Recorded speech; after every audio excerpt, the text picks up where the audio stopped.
It's extraordinary to see what can be done in just a few days, but the people of Cornwall are extraordinary. They're big-hearted and they're public-spirited, and they know all about pulling together, especially in adversity. That spirit is why Mevagissey Harbour, for instance, is looking all cleaned up like this. And that's why people from all over the world keep coming back to Cornwall. The vast majority of Cornwall was completely untouched by the isolated flooding of November the 17th, and in the localised pockets around St Austell where the waters did hit, a mass mobilisation of friends, neighbours and well-wishers has meant that already the area is open for business in this run-up to Christmas. Artist David Weston is one of them. The water came in very quickly and it was up to this level here.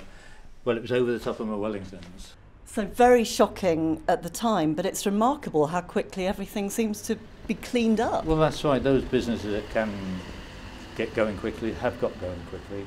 It's washed away a little bit, but it hasn't washed away the spirit. Visitors on the harbour front today would hardly know anything had happened. I can't see there's a problem, actually. You can still go in the pubs and have a drink, and still get a pasty. Still have a meal, get a pasty, yeah, so no. Business as usual. Another town affected by the floods was Loswithiel, and here too the community worked together to get back on their feet. Whenever anything happens, like this, everyone pulls together, everyone helps each other out. The phone just starts ringing. Are you okay? How are you doing? You need any help? Well, they're always like that here in Loswithiel. It's a lovely little town with a really good, close community spirit. After the rain stopped falling, the roads and rails were back in action within hours. Even those not directly affected by the floods gave a helping hand.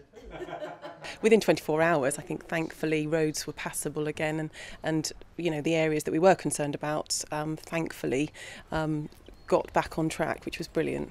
I think we've had one or two phone calls to say, are you all right? It wasn't so much concern about whether they were coming or not, but were we all right? And they'd been thinking about us, which I thought was wonderful. Even Cornwall's biggest tourist attraction felt the pain. It has been really humbling to realise how we are integrated into this wider Cornwall, because when people don't come here, they don't come down to stay, and that affects the hotels, that affects the shops, that affects everything else.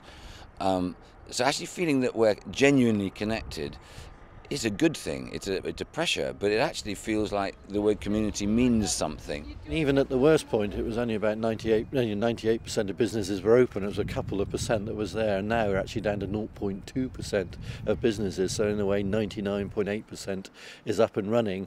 And even in the towns like at Mevagissey, which is a great place to go, and St Blaise and Loswithiel, they're up and running. So not only is Cornwall open, but the towns are open that were flooded. Cornwall is blessed with natural beauty and resources, and a population of generous and spirited people who are not going to let anything get in the way of a warm Cornish welcome, particularly at this season of goodwill.